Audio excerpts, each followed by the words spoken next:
In this short episode, we'll try to answer the eternal question, can money bring happiness? So the first thing I'd like to point out is that your focus on money definitely makes you actively less happy. That is, when you prioritize money above all else, and not just above everything else, but when you simply elevate it to some kind of lofty value, it likely reduces your happiness.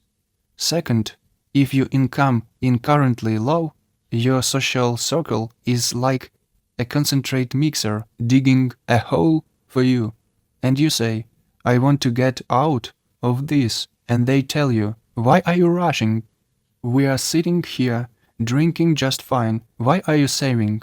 What a miser you are. Social stigma follows. You need to get used to spending less than you earn and investing about 30% of your income. There are many wealthy people who earn a lot but spend even more.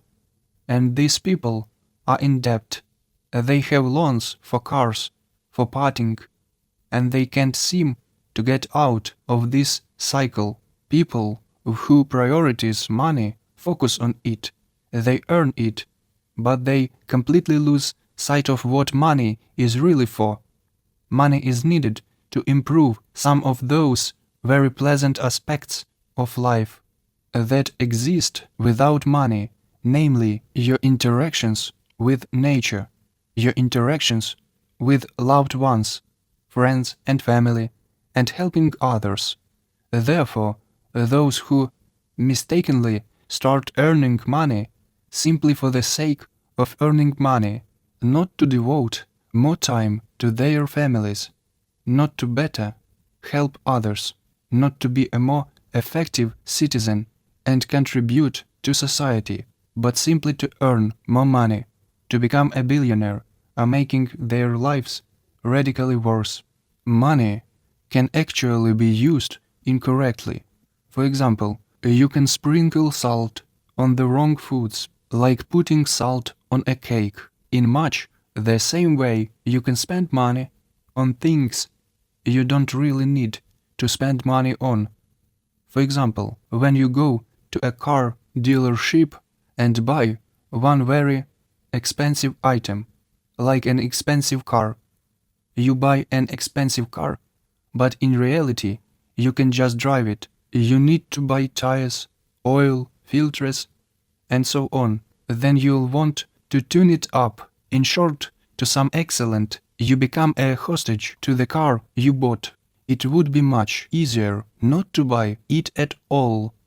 Many people become hostages of their own image. It happens approximately in the following way. Imagine that a person has earned a large amount of money and now he buys himself an expensive car, fulfills a childhood dream, buys some Ferrari, yes, and starts driving on the roads. Well, yes, he gets great pleasure at first, but then he realizes that this car is very impractical, because a Ferrari will not go on all roads, and he needs to buy another car. He buys some additional one so that he can drive out of town, but you can't just buy any car. You need to buy a car that will match the status of the previous car. It's not prestigious to drive around in some old Renault. If you have a Ferrari in the garage, they will look at you the wrong way, because they will think that you are a fool. So you can buy a car no smaller than some Benz truck. Then it turns out that they need to be repaired. Well, and there are few places where you can fix them. You need to go through the whole city, is busy fixing them, and you basically become a hostage to this situation. You spend a significant amount of time on this, and then it turns out that you need somewhere to park your car, so you buy yourself a big garage, a big house, and now you have a 200 square meter house that needs cleaning, you hire a cleaner and now you are no longer worried about spending time with loved ones or doing something enjoyable, but you are communicating with the cleaner, paying her to clean your house, and so on.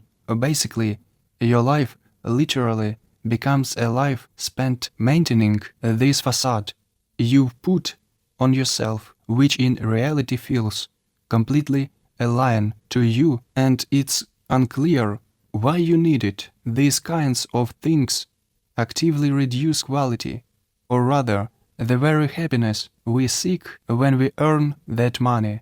A good example of this is that, for example, from data for the United States and Canada, we know that people who have a lot of money over the long term, their most popular car is a Ford F-150, meaning they can easily afford something more expensive.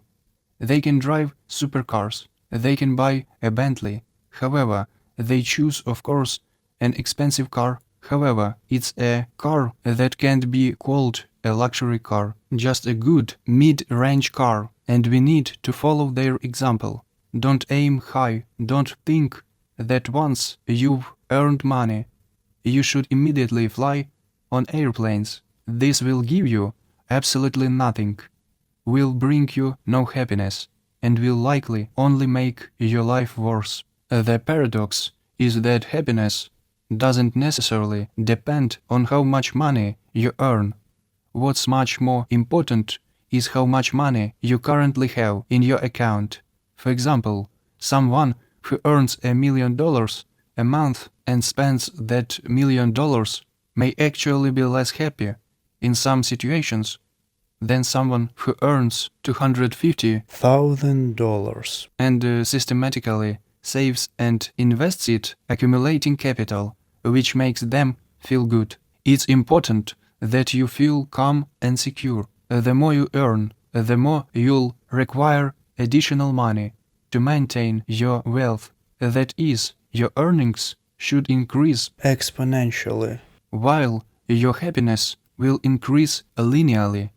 For example, someone who earns $1 million would need to earn another $1 million to increase their happiness, and then they'd truly become happy. But this isn't the same increase in happiness as someone who earned $5,000 a month and then went on to earn $1 million a month. That's why it's much harder for rich people to become happier. They need to earn much more money. That's the point. Buying things, and that's buying some kind of image or power, doesn't actually increase our happiness. What does increase it? Rich people simply experience less stress. And why do they experience less stress? It's not because negative situations happen to them less often. In fact, rich people are just as nervous as poor people. That is, they experience troubles in life just as often as poor people. Incidentally, they also turn to loved ones, friends, and family for help just as often. There is no difference in this. However, in some situations that can't be resolved by family, loved ones, friends, and family, they can afford to solve these problems with money. For example, a person with a toothache can solve the problem with money. A poor person might not even be able to afford dental treatment and so takes out a loan or leave the problem unsolved. Money allows a rich person, even if they don't solve the problem with money, to feel a certain security. They understand that if something happens, they have options.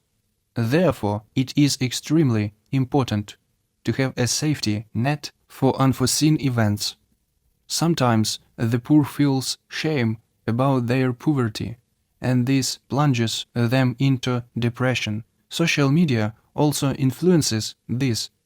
It creates an image of wealth.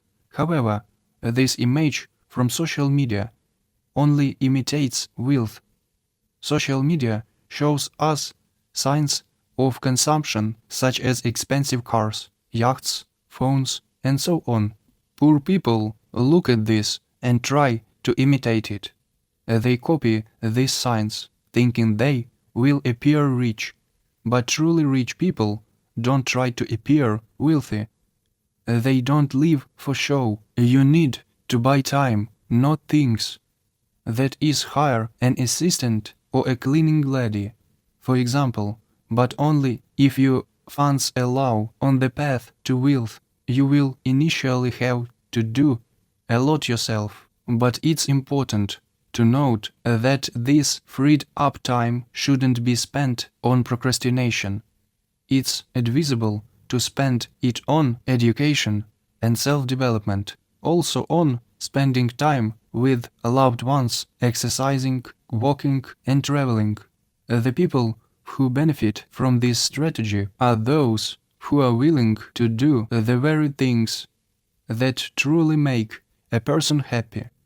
It's not money that makes us happy, but the things it frees up our time for and opens up new opportunities. Instead of things, it's better to buy experiences. It's better to travel than to buy a gadget that will lose its value in a couple of years, while the emotions and experiences will stay with you forever. When talking with friends, you'll always have interesting stories to tell. This is much more interesting than talking about buying a new sweater that will go out of style in 6 months. You need to spend money on the experiences you want to have. The key is to turn the experience into another consumer product, traveling to places not just advertised by the tour operator, but to little-known destinations with a local flavor. Equally important when you have money is helping others. I like the Jewish tradition of donating a tenth of your income to charity. You can learn from them. Helping others makes us happier. You help the universe, and the universe in turn helps you. It works the other way around. If you do mean things, they will come back to you. You help because I said so in the video, but because you yourself decided so, and you feel happy helping others. To summarize, first you need to help yourself by putting money aside for investments, preferably in different types of assets. Capitalism is when you don't earn the bulk of your money, but your capital earns your money. The most important thing, as Warren Buffett said, is not to lose money and give a tenth to charity, which can also be helping loved ones.